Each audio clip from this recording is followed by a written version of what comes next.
पता नहीं पता, मैं तो पढ़ा रही थी अपना, ध्यान भी नहीं दिया अभी, जब बंद हो गई।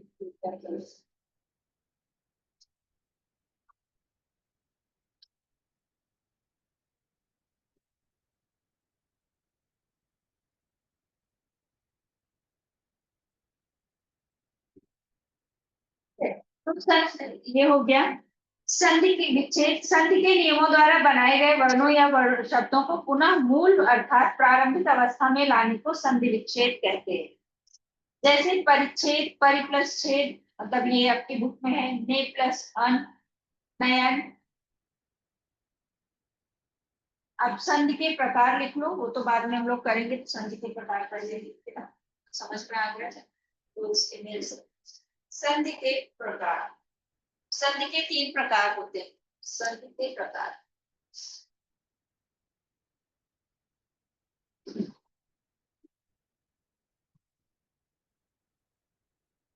3 होते हैं, जिसमें से आपको एक पढ़ना है, स्वर संधि।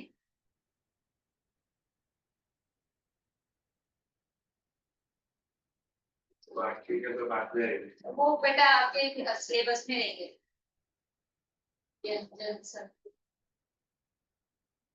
बहुत ज्यादा वो है ना, डीप में फिर जाना पड़ेगा, तो अभी आपके लिए वो ज्यादा हो जाएगा। व्यंजन संधि सरल।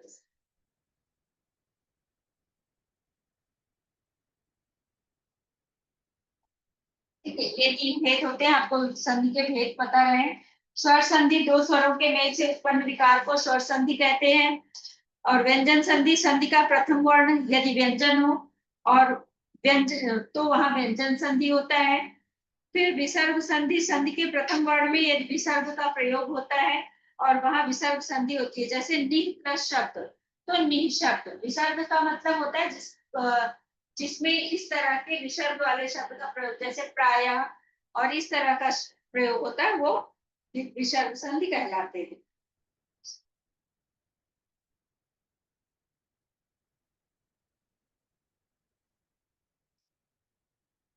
स्वर संधि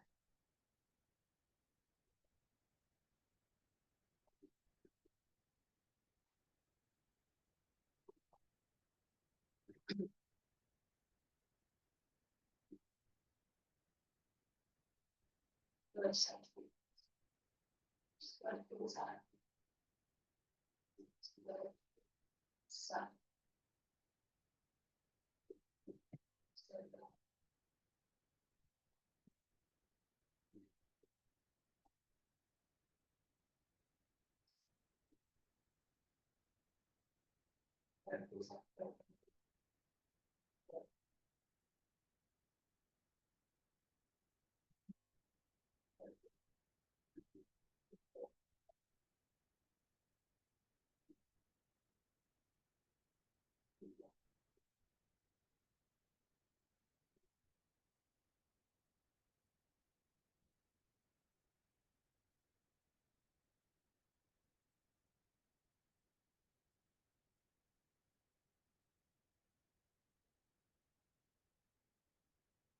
संधि,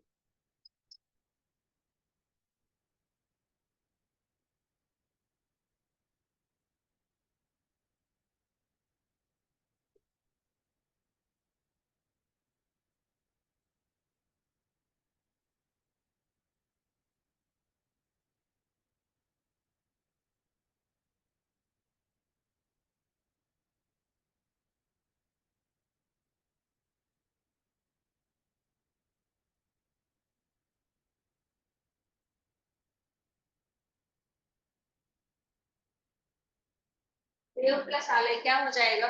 देवालय। अब यहाँ बोलोगे ब आ रहा है, ब में क्या आपकी मात्रा, ब स्वर नहीं है, लेकिन इसमें क्या है कि आपको कोई भी व्यंजन में ब आ मिलाकर ही हुआ है। ठीक है, इसमें व्यंजन में आ मिला होता है। जैसे आपको पता है कि ब अगर इस तरह से है, तो इसमें प्लस आ ये भी पढ़ा है, ये मिलाकर फिर ब बन जाता है। तो इस तरह से देव प्लस आलय देवालय।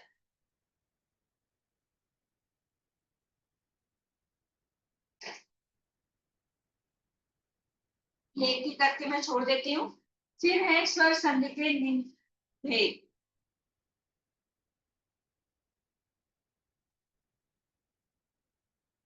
स्वर संधि के भेद। पहली बात तो आपका संधि के भेद 3 थे, फिर स्वर संधि के भेद, स्वर संधि के 5 भेद होते हैं। स्वर संधि के 5 भेद।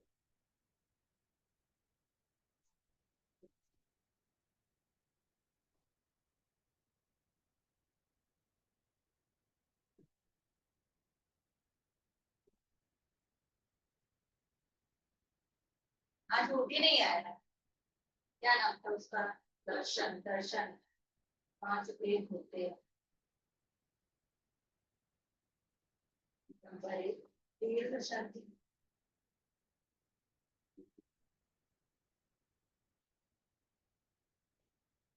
स्वर संधि।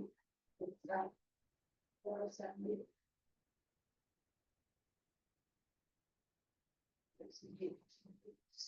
दीर्घ संधि।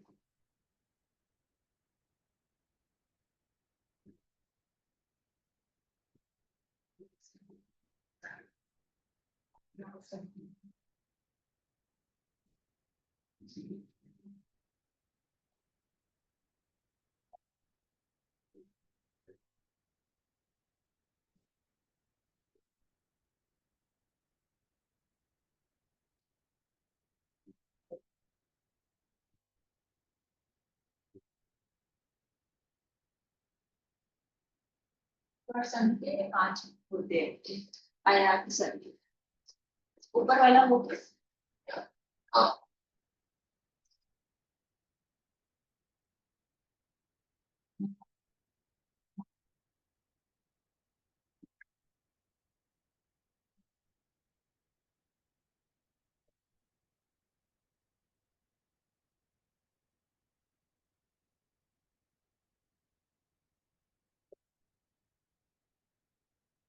इसका नंबर 1 दीर्घ संधि। इसका डेफिनेशन भी लिखना रहेगा और एग्जाम्पल भी लिखेंगे। नंबर 1 दीर्घ संधि।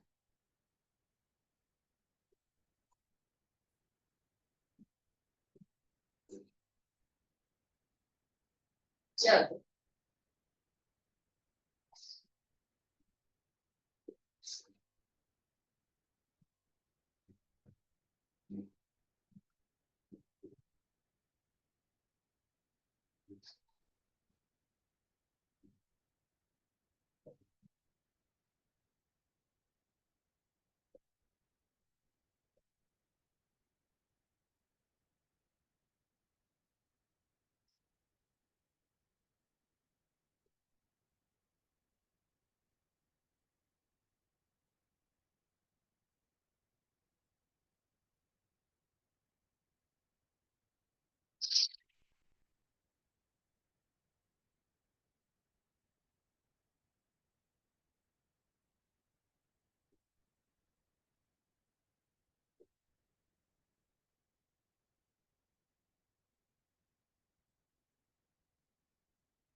अब इसके दो दो शब्द बनाएंगे हम लोग। इसका आ का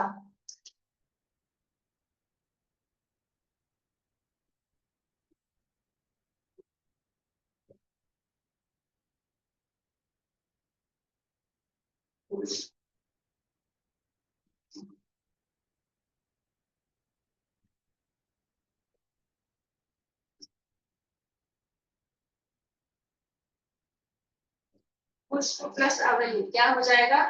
पुष्पावली। दूसरा शब्द इसका बनेगा मत प्लस अनुसार। इसका हो जाएगा मतानुसार।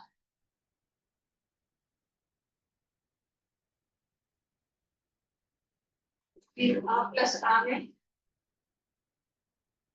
प्लस आ में बराबर आ। एक एक का दो दो बना रही। इसका मतलब समझ में आया? जब ह्रस्व या दीर्घ मतलब छोटा या बड़ा आ ई ए उ से परे क्रमशः ह्रस्व या दीर्घ आ ई मतलब बड़ा आ ई उ स्वर एक दूसरे के पश्चात आ जाए तो वे मिलकर दीर्घ आ ई हो जाते हैं। इस परिवर्तन को दीर्घ संधि कहते हैं। जैसा यहाँ पे दिया है, छोटा छोटा बड़ा फिर छोटा आ बड़ा बड़ा फिर बड़ा छोटा आ फिर मतलब कहने का लास्ट में आ ही बन रहा है वो। तो अब यहाँ पर उसी का एग्जाम्पल दिया है कि जैसे पुष्प प्लस अवली, यहाँ पर भी छोटा आ रहा है, यहाँ पर भी छोटा आ रहा है, लेकिन बाद में क्या बड़ा बन जा रहा है पुष्पावली। फिर मत, यहाँ पर छोटा अ, यहाँ पर भी अ, लेकिन यहाँ पर बड़ा मत्ता अनुसार। फिर यहाँ पर अ और आ है तो हिम प्लस आलय, यहाँ पर बड़ा आया ना हिमालय। ठीक, अब ये इसमें आप देख लीजिए।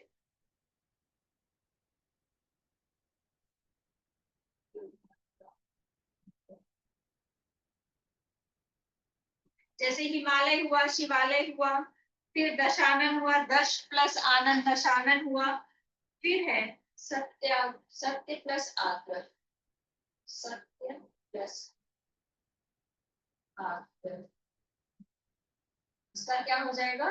सत्याग्रह। हाँ,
ऊपर वाला लिखिए।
इसका डेफिनेशन लिखेंगे तो आज मुझे लगता है टाइम हो जाएगा।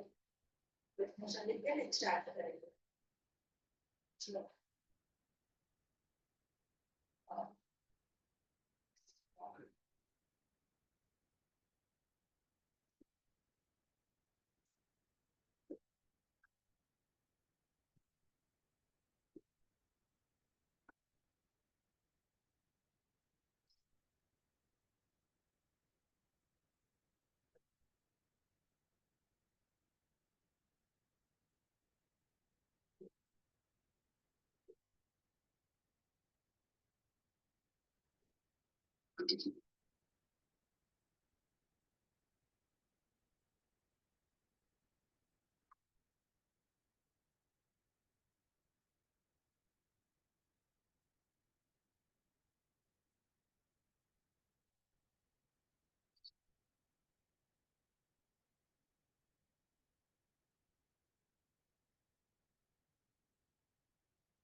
कर दो, बाद में नेक्स्ट लेक्चर करेंगे इसका। नेक्स्ट लेक्चर में पूरा हो जाएगा यहाँ से। इसका एक ही लिखाया मैंने। अब यहाँ पर क्या है, जब अ अथवा आ के आगे, चाहे वो छोटा हो बड़ा हो, उसके आगे ई या ई यानी कि ई, उ तथा री स्वर, री से ऋषि होता है ना, री स्वर आता है तो क्रमशः ए ओ और अर हो जाते हैं, जोड़ने से अर हो जाता है। इस परिवर्तन को गुण संधि कहते हैं। पहले में क्या था, वृद्धि संधि। वृद्धि मतलब बढ़ना, यण मतलब उसमें ये क्या हो रहा है, गुण संधि हो रहा है, यानी उसके आने से उसमें गुण आ जा रहे हैं। ठीक है, तो ये गुण संधि हो गया। नोटबुक चेक कर दो, इतना क्लियर। आगे का जो रहेगा नेक्स्ट लेक्चर पूछिएगा।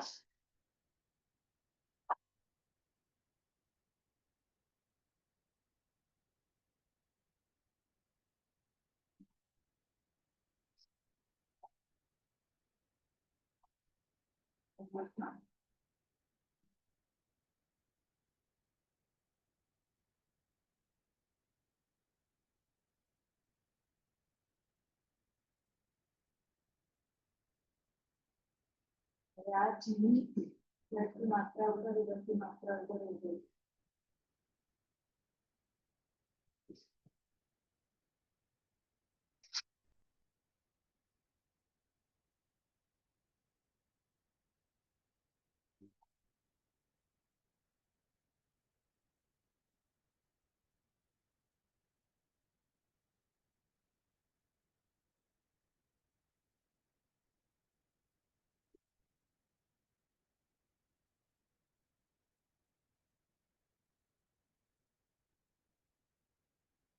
स्कूल में वो क्या है ये विराम से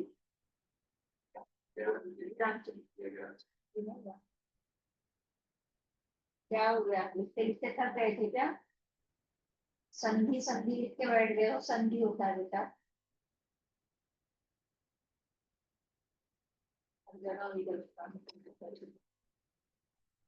स्टार्टिंग भी जब गलत है तो गलत है।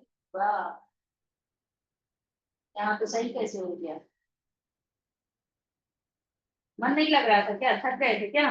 बोलना चाहिए हाथ दर्द होने लगा। जो पहले वो साइड का लिखा था ना वो प्लस को लगा हुआ अलग से प्लस फाइल प्लस अब एक जगह में सब ऐसे लिखते हैं वैसे प्लस का सब रिपीट लिखते हैं। ठीक है, अभी इतना हुआ, नेक्स्ट लेक्चर इसके आगे कंटिन्यू करेंगे। अब ये समझ में आ गया वृद्धि संधि क्या है और गुण संधि क्या है। वृद्धि मतलब बढ़ना, गुण मतलब उसमें कुछ तो चेंज हो जाना, नया चीज आ जाना, वो उसका गुण है। ठीक है, अभी ठीक नेक्स्ट लेक्चर इसको कंप्लीट करेंगे। अगर टाइम बचा, मुझे तो लगता है यही चलेगा। अगर कंप्लीट हो जाएगा तो चैप्टर शुरू करें कोई, कि ग्रामर का ही कोई टॉपिक छोटा रहेगा, देखती हूँ वही कर लेंगे। हमारे स्कूल में वो सीवी रैंबल स्टार्ट हुआ खत्म हो गया। अभी वो अपने यहाँ नहीं शुरू हुआ ना।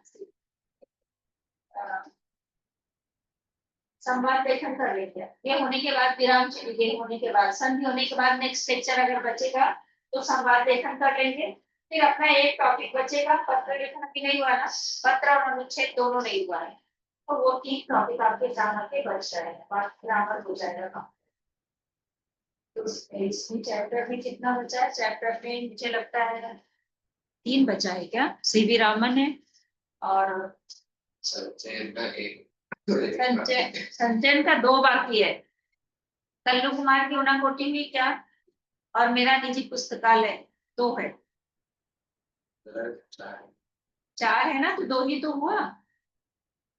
4 है तो 2 हुआ है उसमें। हाँ, ये 2 बचे हैं और इसमें से अभी इसमें 3 बचा है, तो इसमें 3, इसमें 5 ये हो गया और 2 उसमें 7। और ग्रामर के 3 टॉपिक, पत्र, निबंध, अनुच्छेद और संवाद नेक्स्ट करने के बाद अभी तो बाकी है, अभी बाकी है।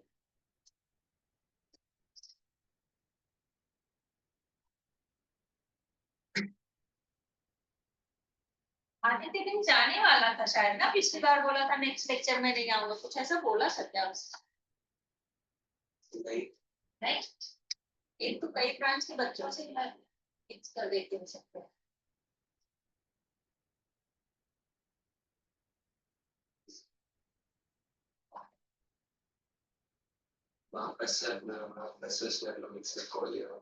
क्या कर दिया? क्या छोड़ दिया? छोड़ा नहीं, तोड़ दिया। बस समय कहते पढ़ते और अगले हफ्ते उसके नहीं छोड़ देंगे।